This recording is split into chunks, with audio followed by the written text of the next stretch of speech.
한번 따라하실까요? 사명자의 고백. 사명자의 고백, 이런 제목으로 말씀을 나누는데, 사명이라는 단어가 나오면 종말론적인 신앙이 나옵니다. 종말론적인 신앙. 우리가 말씀을 듣다가 보면, 또 성경을 공부하고 성경대학 때 보면 신앙의 여러 가지 종류 가운데 청지기 신앙 들어보셨나요? 청지기 신앙.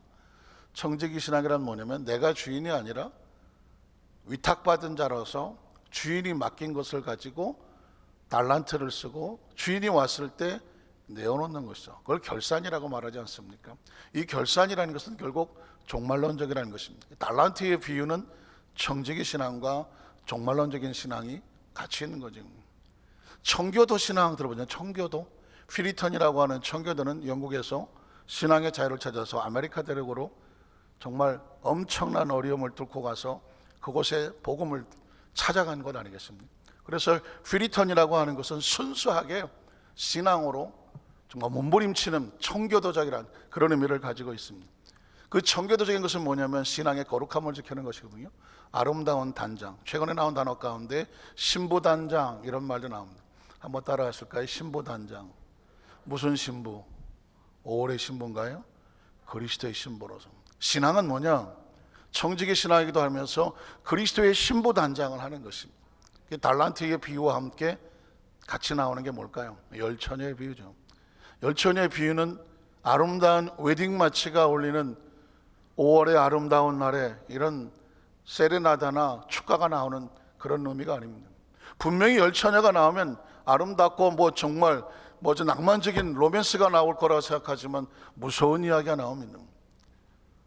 혼인날 5 처녀가 문이 닫히고 들어가질 못합니다. 성경은 아름답고 은혜로운 이야기가 충만하지만, 그러나 결정적인 순간은 무섭고 떨리는 종말론적인 사건이 기록되는 것을 볼 수가 있습니다. 청지기 신앙, 청교도 신앙, 모든 신앙의 마지막 베이스멘트 백그라운드는 뭐냐? 종말론적인 신앙입니다. 어떤 사람은 이렇게 말합니다. 인생은 태어나자마자 죽음에 이르는 병, 죽음을 향하여 달려가고 있다. 태어나자마자 어디로 가나요? 어디로 가시 지금? 최종 목적지가 어디십니까? 합정역 5번 출구. 어디로 가시는 거예요 도대체? 어디로 가려고 여기까지 와 계시는 거예요? 인간은 태어나자마자 순간적으로 열심히 달려가고 있는데 어디서 만나냐면 종점에서 만나죠. 무슨 종점? 마포 종점에서 만납니다. 그래 그 종이라는 단어는 종말론적인 상을 가지고 있습니다. 그러니까 세상 사람들도 본능적으로 느끼죠. 종말을 느낍니다. 이 크리스천은 그것을 신앙으로 묻고 있기 때문에 항상 시작이 있고 과정이 있지만 마지막이 있기 때문에 지혜로운 크리스천들은, 지혜로운 사람들은 항상 이 종말론적인 신앙을 준비하며 마지막을 준비합니다. 결산을 준비하죠. 착하고 충성된 종들은 주인이 오는 그날을 준비하는 거죠. 지혜롭고 슬기로운 처녀는 신랑이 오는 그날을 준비하는 겁니다. 양과 염소의 비유에 양 같은 그 성도들은 사실상 매일매일이 그냥 준비가 생활화됐기 때문에 덜커덕 그날이 왔어도 자기가 뭘 어떻게 했는지도 몰라요. 매일매일 준비된 삶이었기 때문에. 그러나 누가 보고 계시나요? 하나님은 보고 계셨습니다. 사실은 주님이 와셔야만 결산이 아니라 매 순간이 결산입니다. 매 순간이 결산. 어느 교회에 가면 강대상 뒤에다가 좀 표현이 좀 그런데 눈깔이 이만한 게 하나 그려 있습니다. 여러분의 성전에 들어왔는데 눈알이 하나 이만한 게 딱 쳐다보고 있습니다. 어떨 것 같아요? 저도 몇 번 저걸 하나 걸어놓을까 하다가 아직까지 못하는. 교회에 최소한 2가지는 걸려 있어야 되는데 하나는 뭐냐?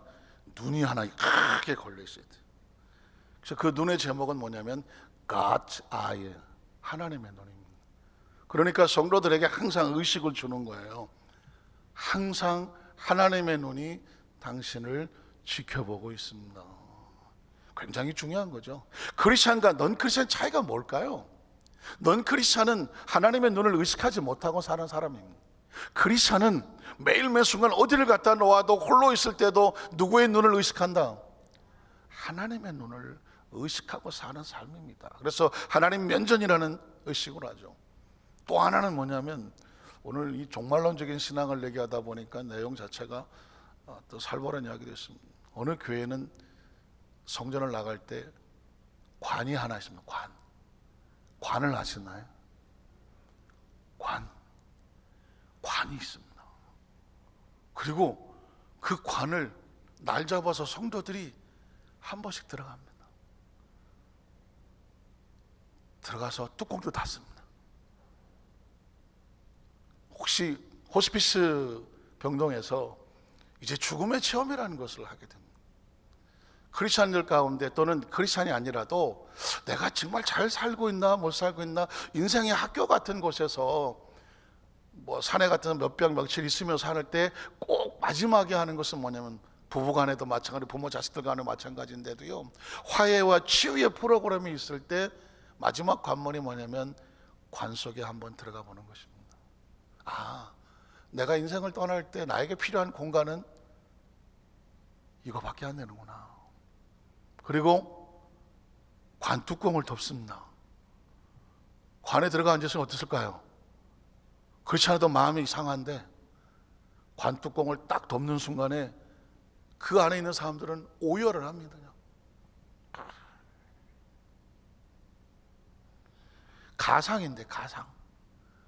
밖에서 거기다 놓고, 이게 뭐예요? 관에 못을 박는 소리를 냅니다. 내가 지금 그 안에 누워 있는데 뚜껑을 닫고 밖에서 그 못질하는 소리를 들을 때마다 뭐 할 것 같아요? 아이씨, 재밌다, 아이씨. 이럴 사람 있을까요? 뚜껑을 열면 못 일어나요. 자신의 삶, 그 안에 있었던 미움과 원망과 원한과 다 부질없는 것들, 그토록 손에 주려고 몸부림치고 아꾸따꾸 챘던 것들이 다 부질없는 것. 그래서 안아서 일으키면 들어갈 때는 어떤 모습이었는지 모르지만 나올 때는 천사가 나와. 그토록 힘들고 어렸던 부부간에도 양쪽 관에 하나 넣었다가 빼면, 여보, 내가 미안해. 아니에요.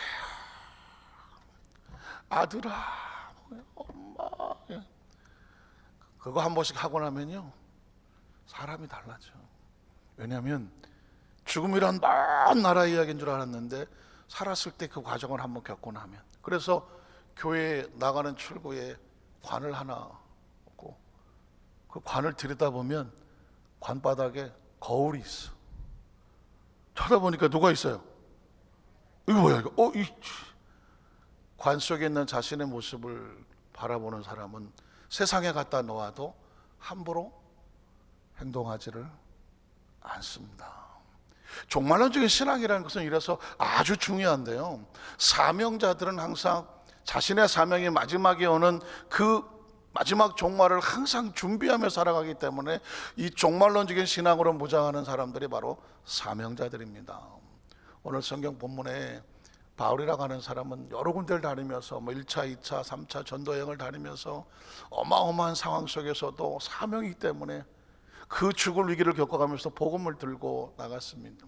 그러다가 보니까 어느 지역에 오래 있지를 못하고 그렇게 정들고 같이 고생했던 사람과 작별을 해야 되는, 고별 인사를 하고 고별 설교를 해야 되는 이런 과정을 겪는데, 오늘 본문에는 에베소 교회에 같이 고생했던 그 장로님들과 이제 바울이 다시 이제 에베소를 가지를 못하고 로마에 가서 본인이 순교를 당할 것을 마음속에 알기 때문에 에베소에서 섬기는 그 장로님들하고 마지막 성도님들하고 고별 설교를 하는 내용이 나옵니다. 언제 들어도 뭔가 좀 뭉클거리는 것은 이별이라는 단어, 고별이라는 단어, 마지막이라는 단어 아닙니까? 똑같은 설교인데도 이제는 마지막 설교, 고별 설교라고 하니까 뭔가가 마음속에 뜨거운 눈물을 흐르게 하는 것인데, 오늘 성경 보면 바로 바울의 눈물이 있는 고별 설교와 같습니다. 자, 오늘 바울의 고별 설교를 한번 보겠습니다. 창세기 20장, 사도행전 20장 17절로 18절을 보면 바울이 밀레도에서 사람을 에베소로, 교회죠, 에베소로 보내어 교회 장로들을 청하였다라고 말합니다. 그리고 그들에게 바울이 입을 열어 말하는 것은 뭐냐면 아시아에 들어온 첫날부터 지금까지, 한번 따라하실까요? 첫날부터 지금까지. 바울이 지금 아직은 순교를 당한 게 아닙니다. 자기 사역의 중간 점검을 하는 것입니다. 첫날부터 지금까지요. 그 첫날이 예수를 믿고 사명을 받아서 지금까지, 또는 어떤 사람에게는 태어나서 지금 살아오는 지금 이 순간까지, 아니면 어떤 사람에게는 직분을 맡고 그 전까지는 그냥 나 중심적으로 신앙생활을 했지만 하나님이 직분을 맡겨준 그날부터 지금까지, 각자 다가오는 의미를 다르지만 그 첫 순간부터 지금까지라고 하는 하나님 앞에서의 자기 생애를 한번 뒤돌아보는 것입니다. 한번 따라하실까요? 나의 생애에, 나의 사명에, 나의 직분에, 첫날부터 지금까지. 이쯤 되면 뭔가 내 자신에 대해서 한번 뒤돌아보는 것 같고, 나는 어떻게 살아왔지? 어떻게 직분을 감당했지? 어떻게 신앙생활을 했지? 어떻게 하나님 앞에서 내 모습이 비춰지고 있을지 뭔가를 한번 생각을 해야 되지 않을까요? 첫날부터 지금까지 무슨 얘기를 하고 싶어 합니까? 그 다음 절에 보니까 내가 항상 여러분 가운데서 어떻게 행하였는지를 여러분도 알고 있지 않습니까?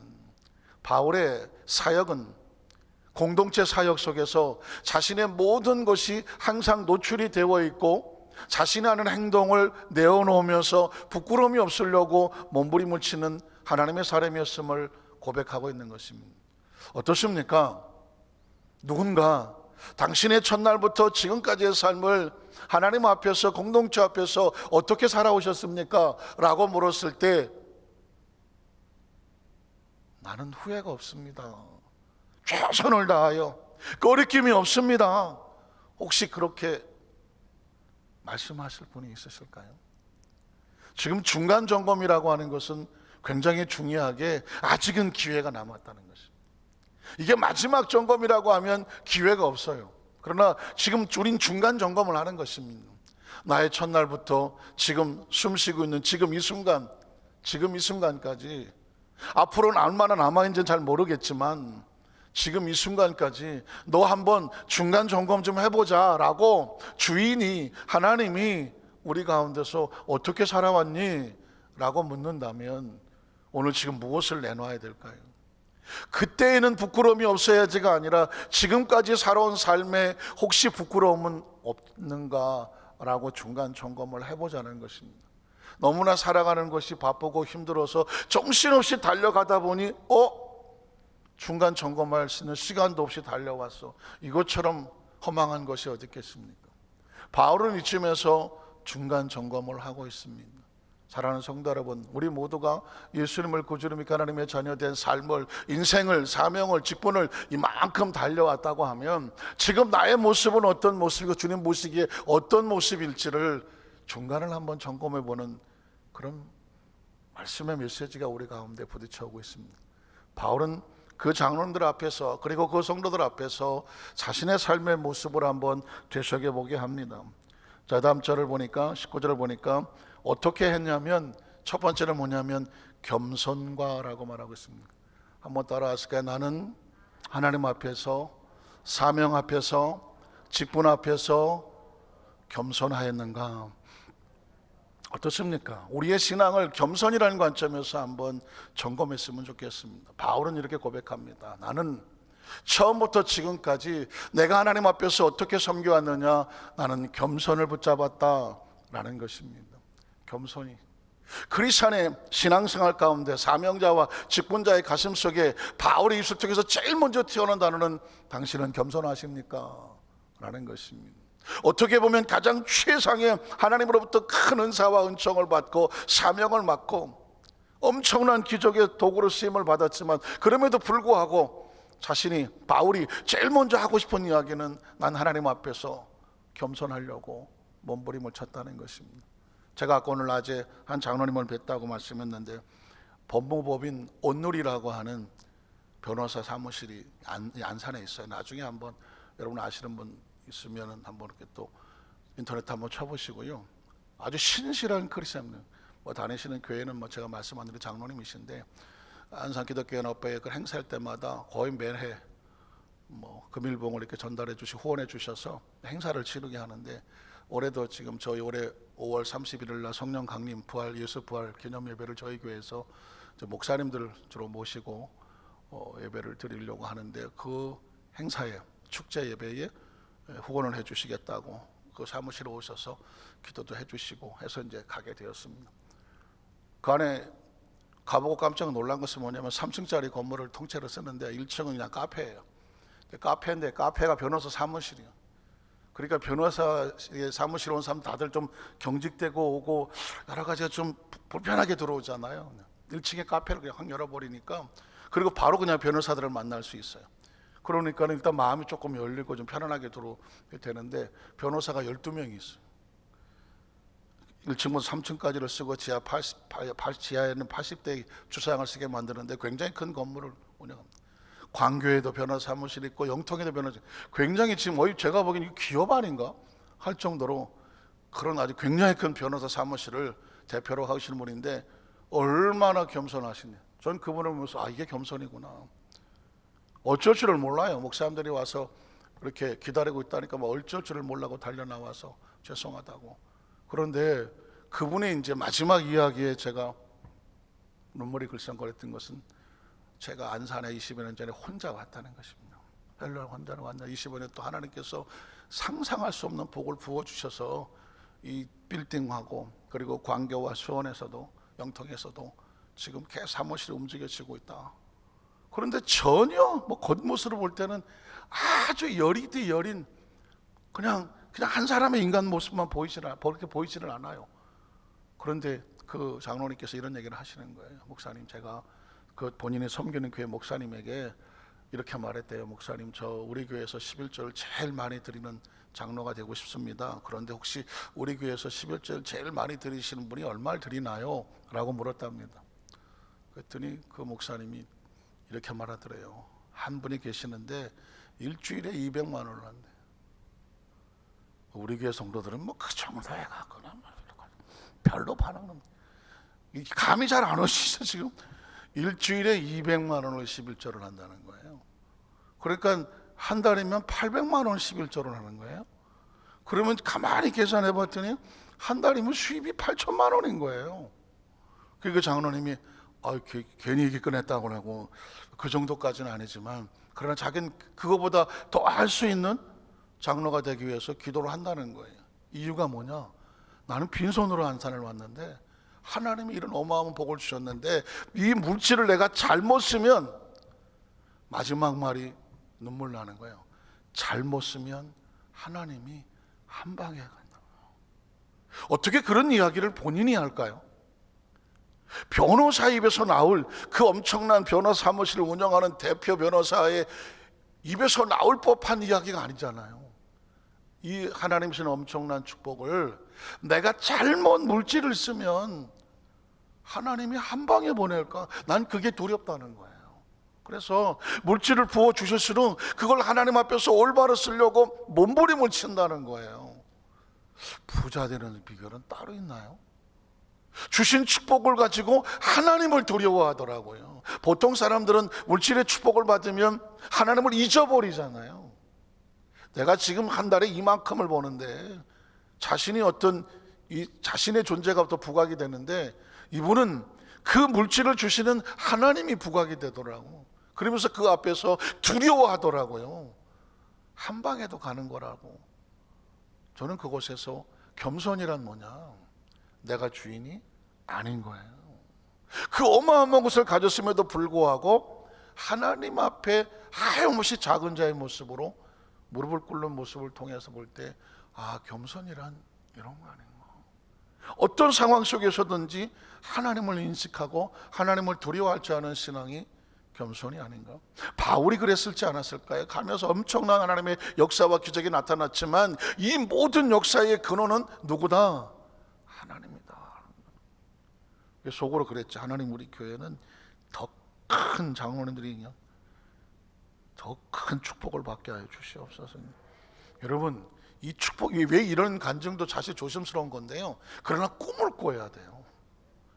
어느 교회든지요, 물질의 축복을 받는 사람들은 아주 목적이 단순해서요. 하나님, 우리 교회에서 내가 11조 제일 많이 하는 그런 성도 되게 해주십시오. 아멘은 잘 안 나오잖아요. 이게. 왜냐하면은 내가 한 달에 200만 원씩 어떻게 드려? 그러나 여러분, 2천만 원을 받아야 200만 원 드리는 거예요. 200만 원 드릴 생각에 그냥 얘가 200만 원 드릴 수 있나가 아니라 2천만 원을 주셔야 200만 원을 드리는 거예요. 이게 단순한 얘기 같을지 모르지만 제가 늘 얘기하지만 대의그룹의 최유성 장로님도 건대에 들어가서 그 앞에 그 건대 화양감리교회를 섬기면서 그런 기도했다고 하잖아요. 하나님, 난 대학생인데 이 교회에서 11조를 내가 제일 많이 드는 성도 되게 해달라고. 그래서 알아봤더니 안수 집사님 한 분이 남대문 시장에서 장사를 하시는데 그분이 11조를 제일 많이 하시더래. 대학생이 무슨 11조를 하겠어. 그렇지만 기도한 대로 대우그룹에 들어가서 월급을 받아보니 통째로 다 드려야 그분보다 많을 것 같아요. 그러니까 여러분 보십시오. 참 미련한 거죠. 아니 11조 제일 많이 드리는 게 뭐가 대단하다고 그 처음 들어가서 받은 월급을 가지고 그걸 11조를 다 냅니까? 10에 10을 다 내버렸대.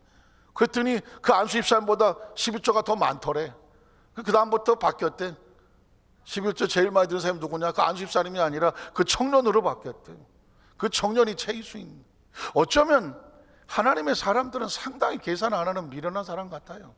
그런데 그분이 교회를 1000개를 세우고 그룹을 회사를 6개 가지고 있는 그룹의 회장이 되고 국가조찬기도원 기도회 회장이 되시고 지금도 원로 장로에도 불구한데도 불구하고 교회학교 교사를 하고 있고 섬기며 주의를 지키며 10의 9조를 드리고도 10의 1조를 가지고 차고 넘치고 자기 자식은 넌 교회를 1000개를 지으라고 말하고. 부모도 잘 만나야 돼요. 교회를 1000개를, 자기는 100개를 줬다고 1000개를 지으는 무슨 소린가 했더니 1000개를 지으려면 하나님의 1000개 지을 뭘 줘야 돼요? 물질을 주셔야 돼요.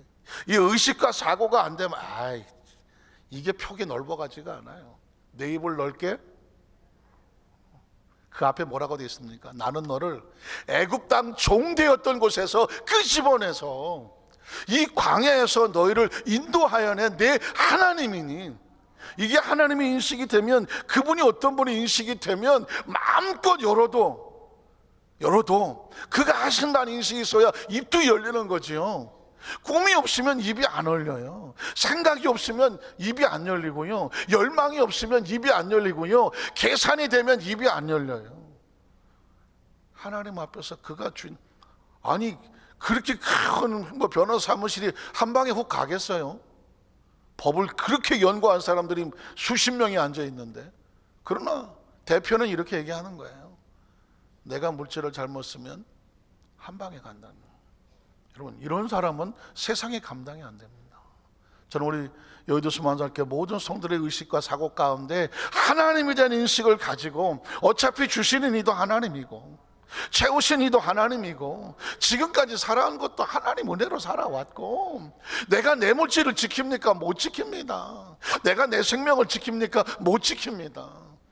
이천에 화재가 나서 얼마나 많은 사람들이 순식간에 나갔습니다. 오늘에도 보니까 지리산 천왕봉에 어떤 분이 산행을 가셨는데 실종을 하셔갖고 헬기가 떴어. 구출하려고 헬기가 떴어. 그 헬기가 불시착해서 구출하러 가던 두 사람이 죽었어. 아니 사람 구출하러 갔다가 헬기 타고 갔는데 헬기가 불시착을 해갖고 그 안에 있는 사람이 두 사람이 죽었어요. 이게 살아있어도 살아있는 게 아니고 죽어있어도 언제 죽을지도 모르는 이 시대 속에서 진짜 크리스찬은 하나님을 인식하고 살아갈 수밖에 없는 거예요. 바울은 그래서 제일 처음부터 내가 어떻게 살아왔는지 아시지 않습니까? 나는 하나님 앞에 겸손과라고 말하는 것입니다. 그 다음에 뭐라면 눈물이라고 말하지 않습니까? 한번 따라 하실까요? 눈물. 나는 얼마나 하나님 앞에서 눈물을 흘리시나. 사실은 저는 어렸을 때 아주 살짝, 원래 꿈은 군인이에요. 사관학교를 가서 군대 생활하는 게 저희 꿈이었어요. 또 아니면 사범대학을 가서 교사를 하는 게 꿈이었고, 제 머릿속에는 그거밖에 없었어요. 사관학교 가서 어깨별 단다, 아니면 후배들에게, 인생의 후배들에게 가르쳐주는 교사가 된다. 그런데 살짝 개그맨이 되고 있습니다. 웃잖아. 지금 반응이 오잖아요. 지금 반응이. 원래 제가 말하는 걸 좋아해갖고 무슨 심형래 같이 뭐 뛰고 이런 거 말고, 우리 때는 70, 80 때는 뭐냐면 이 개그라는 게, 그전엔 코미디였는데 개그라는 게 있어갖고 뭐 고용수 나오고 뭐 이런 사람들 나올 때 이 토킹으로 하는 이런 걸 말로 하는 거거든요. 그래서 살짝 해서 제가 사실은 웃는 거 좋아하고 또 뭐 잘 이렇게 화난 거 좋아하는데, 기도만 하면 눈물이 나. 기도만 하면 눈물. 좀 밝게 하나님, 이런 기도가 안 나와. 그냥 눈물이 나. 오죽하면 어떤 분이 나한테, 목사님은 그렇게 왜 맨날 눈물로 기도하냐. 난 처음 알았어요. 그 양반이 얘기하는 바람에. 왜 이렇게 눈물로 기도하니? 제가 그랬나요? 그랬더니 목사님은 기도할 때마다 맨날 울더래. 그래서 다시 뒤돌아보게 됐죠. 나는 왜 울까? 왜 기도하면 왜 울까? 우리 시대에 살아온 대부분의 사람들이겠지만 어려서부터 지금까지 살아오면서 눈물 없이는 살아올 수가 없었어. 매일매일이 하나님께 매달리고 붙잡지 않고는 살아올 수가 없었어. 살아온 삶이. 어떤 분 얘기가, 목사님 얼굴은 부잣집 외동아들처럼 생겼다고 하는데, 고생했어 진짜. 그러니 하나님 붙잡고 믿음으로 살려고 기도하면 견딜 수가 없어서, 목회도 마찬가지. 기도 안 하면 살 수가 없었어. 매달리지 않으면 살 수 없었고, 눈물이 아니면 안 됐어. 그래서 나는 내가 잘못된 줄 알았어. 근데 바울이, 이분도 형님이네. 그 수많은 선교사역 가운데 나는 겸손과 눈물이었어. 사랑하는 성도 여러분, 우리 사는 성도들 가운데 눈물로 사명 지키시고, 눈물로 기도하시고, 눈물로 직분 감당하시고, 눈물로 믿음 생활하시는 여러분의 눈물을 누가 하실까요? 그분이 하시는 것입니다. 믿으십니까? 바울은 이어서 그 다음에 뭐라고 말하는, 유대인의 간계로 말미암아 당한 시험을 참고, 그 모진 시련과 연단을 참으면서 주를 어떻게 했어요? 섬겼어. 예수 믿는 거 쉬운가요? 여러분, 계명 지키는 거 쉬운가요? 주일 예배, 이건 뭐 당연히 해야 되겠지만 설 예배 나오기 쉬운가요? 쉽지 않아요. 여러 가지 모든 걸 겪고 나오는 거예요. 성령으로 숨쉬지 않으면요, 깡통차기 딱 좋습니다. 요즘 세상 더 깡통차기 좋습니다. 신앙생활 까먹기 아주 좋아요. 오죽하면 딴 교회 장로님도, 그 교회는 아직도 온라인으로 예배를 하고 예배를 참석을 못하지 죽겠다 아주 그냥. 여러분, 중요한 겁니다 이거. 그 모진 시련 가운데서도 영적으로 살려고 몸부림을 치는 건, 얼마나 이 신앙을 위해서, 기도를 위해서, 성령으로 살려고 어디까지 참아보셨습니까? 어디까지 참아보셨습니까? 최근에 우리 강성신 목사님이 키우시던 반려견께서 개 나이 견생 120세, 사람 나이, 개 나이 15세면 사람 나이 100세거든요. 그러니까 15세가 넘으셨어. 15세에 3년을 더 사셨으니까 내가 보니까 한 120세는 될 것 같아. 아마 그 개 이름이 모세가 아닌가. 어쨌든 120세를 장수하시다가 3개월 전에 눈을 감으셨어요. 그래서 그렇게 세워지기 얼마나 힘드셨겠어. 그래서 우리 종 목사님 얼굴이 알쓱해졌어요. 지금 알쓱해졌어. 얼굴이 너무 빠졌어. 그런데 그 반려견님께서 마지막에 눈물을 주고 가셨어. 이제 한 120살 살았으면은 화장실 안 가서 배변해도 되잖아요. 대충 아무 데나 싸라. 그렇게까지 힘들었는데, 근데 이 개가, 아니 반려견님께서 그 노구를 이끄시고 120세가 되셨는데, 그걸 일어나셔서 어디로 간대요? 화장실을 가신대. 그게 너무 안타까워서 막았대. 그냥 아무 데나 싸, 아무 데나. 120살 살았는데 뭐 그냥 쏴. 괜찮다고 허용을 해줬어. 근데 이 반려견님께서 비틀거리는 놈을 해갖고 흔들면서 굳이 화장실을 가더랍니다. 그냥 지나치는 말로 했는데요, 저는 그 순간에 그 반려견님의 심장이 어떨까. 내가 비록 나이가 120세가 돼갖고 이게 흔들면서 가지만 똥은 어디서 가서 싼다? 화장실 가서 싼다. 근데 그 주인이 그걸 막았대네. 안타까우니까. 목사님 마음도 내가 알겠어. 그냥 대충 싸. 근데도 흔들면서 가서 죽기 전까지 화장실까지 가서 하더래요. 그 개는 왜 그런 마음을 가졌을까요? 물론 훈련도 됐겠지만 자기가 아무데나 똥 싸면 누가 힘들어? 강성식 목사님이 힘들잖아. 120년까지 자기를 살려줬는데 마지막까지 주인의 짐이 안 되려고 사명을 다하여 화장실을 가셨어. 그 개 심정을 아마 생각해보면 얘는 진짜 충견이야. 제가 이렇게 물었어요. 어느 때까지 참아봤냐 그랬잖아요. 믿음 생활 지키려고, 신앙 지키려고, 직분 지키려고 어디까지 참아봤어. 120세에 이 흔들리는 몸으로 그 정도까지 참아보셨어요. 말 못하는 개도. 전 그 이야기가 가슴이 찡하더라고요. 저한테 그랬어요. 넌 어디까지 참아봤냐. 저도 엄청 참았거든요. 지금까지 달려면서 뭘 안 참아봤겠어. 그럼에도 불구하고 그 120세 되신 그 반려견님께서 얼마나 참아봤냐고 묻는 것 같아요. 앞으로도 마찬가지예요. 주를 섬기는 것에 얼마까지 참아봤어.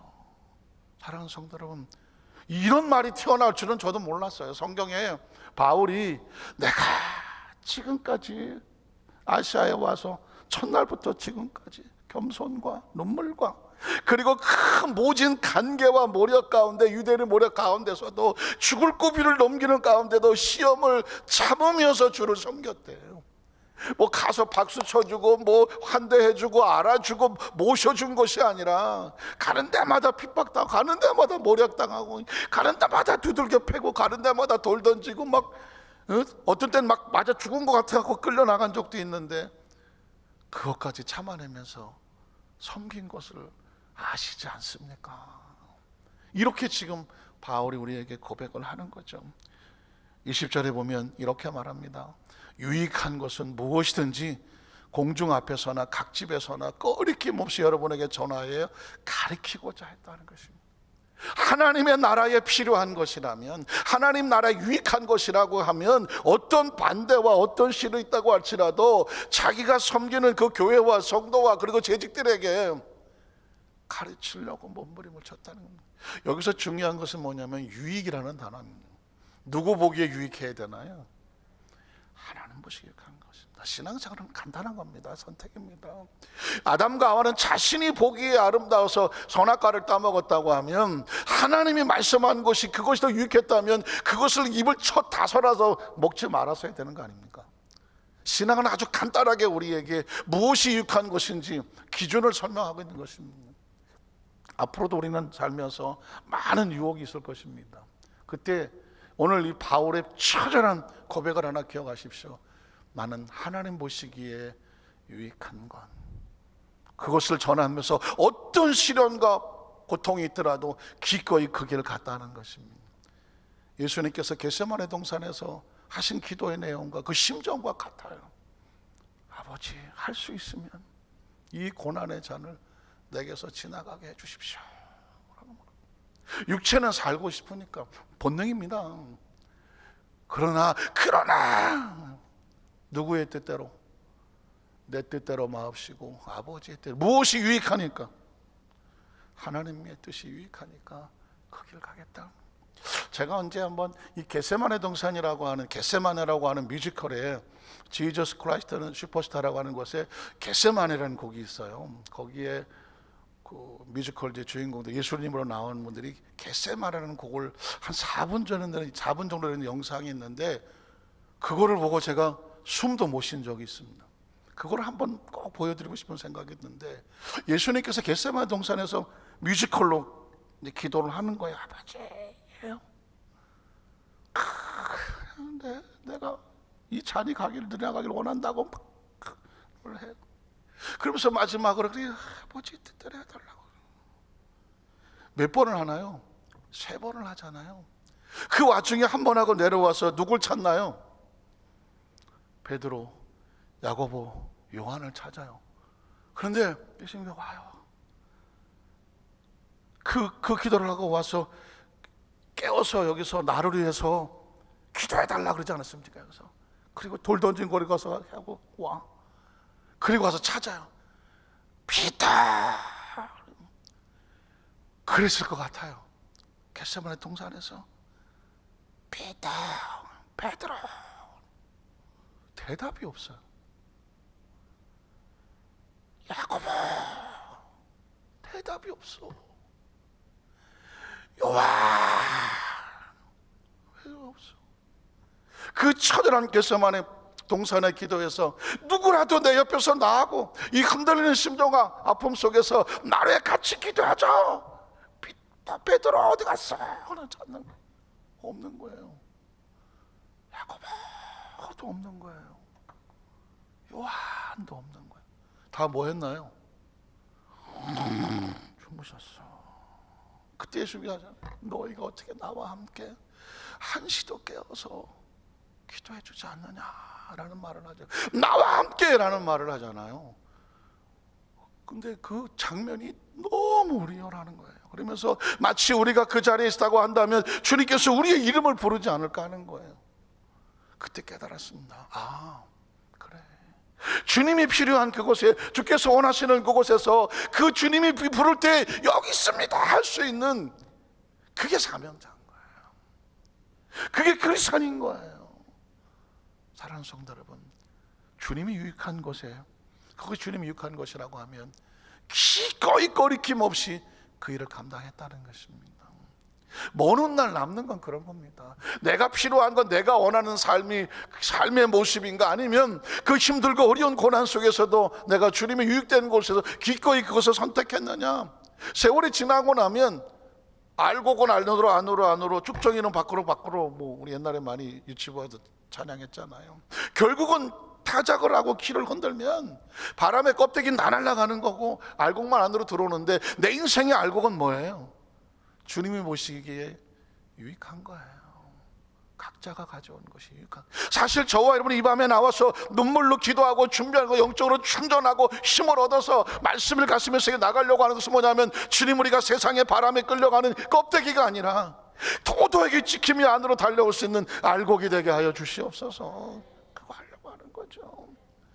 몸부림치는 겁니다. 그게 하루아침에 되는 게 아니고 누구나 되는 게 아니기 때문에 우리가 그 앞으로 하나님 앞에 달려 나오는 것입니다. 우리도 뭐 내 맘대로 하고 싶지 않은 사람이 누가 있겠습니까? 내가 하고 싶은 대로 하고 싶지 않은 사람이 누가 있겠습니까? 내가 말하고 싶은 대로 말하고 싶지 않은 사람이 누가 있겠습니까? 내가 가고 싶은 대로 가고 싶지 않은 사람이 누가 있겠습니까? 그러나 알곡은 주인이 보시기에 유익해야 되는 거 아니겠습니까? 마지막으로 21절에 보면 유대인과 헬라인들에게 하나님께 대한 회개와 우리 주 예수 그리스도에 대한 믿음을 증언. 바울의 핵심의 메시지는 딱 2개를 전했습니다. 하나는 뭐냐면 하나님께 돌아오라, 방향 전환, 그리고 삶의 중심을 이것으로 붙잡아라, 예수 그리스도에 대한 믿음. 어쩌면 저와 여러분 마찬가지죠. 하나님께로 방향을 전환하고, 우리가 말씀을 듣는 이유는요, 마치 내비게이션과 같아요. 혹시 잘못 갔을 때 하나님의 말씀이 우리로 방향을 정해주죠. 하나님께로 돌아오는 겁니다. 그리고 그 길을 쭉 갈 수 있는 연료는 뭐냐? 예수 그리스도에 대한 믿음과 같은 것이죠. 그것을 옆에서 붙잡아 지켜주시는 분이 바로 성령님인 것이죠. 말씀을 정리하기를 원합니다. 우리는 매일매일 우리의 삶의 모습을 한번 확인하고 점검하고 중간 결산을 할 필요가 있습니다. 처음부터 지금까지, 나의 삶의 처음부터 지금까지, 나의 신앙의 처음부터 지금까지, 내 사명의 처음부터 지금까지 잘 달려왔나? 이 어마어마한 삶의 축복과 신앙의 축복과 사명의 직분의 축복을 받고 내 마지막 결산에서 알맹이는 하나도 없고 껍데기만 무성해서 아무것도 없다고 하면 이것처럼 허망한 것은 없는 것. 진짜 중요한 것은 바울의 이 말씀을 통해서 우리의 삶을 돌아보게 하는 것이고, 겸손과 눈물, 모진 시련 속에서 견뎌내며 주를 섬긴 것, 하나님께 유익되는 것이라고 하면 기꺼이 목숨을 걸고 끊김 없이 했던 것들, 그것을 위해서 오늘 하루하루 살아가면서 내 믿음의 방향은 하나님께로 돌아오고 믿음의 준비를 예수 그리스도의 믿음으로 지켜나가는 삶, 바울이 사명자로서의 고백을 에베소 교회 장로들에게 고백을 하면서 그 이야기는 뭐예요? 여러분도 나와 같은 사명자의 고백을 기꺼이 걸어가시기를 원한다. 그 말씀은 이제 시간과 공간을 초월해서 오늘 저와 여러분에게 동일하게 선포되고 있습니다. 이 어려운 시기에 이제 금요일 철яб에 나오셔서 또 영상으로 말씀을 붙잡으면서 하나님 앞에 서 있는 우리 모든 성도님들의 이 고백이 먼 훗날, 아니 조만간에 우리가 하나님 앞에 섰을 때에 이 고백의 열매들이 조목조목 아름답고 풍성하게 맺혀지시기를 주님의 이름으로 축원합니다. 기도하겠습니다.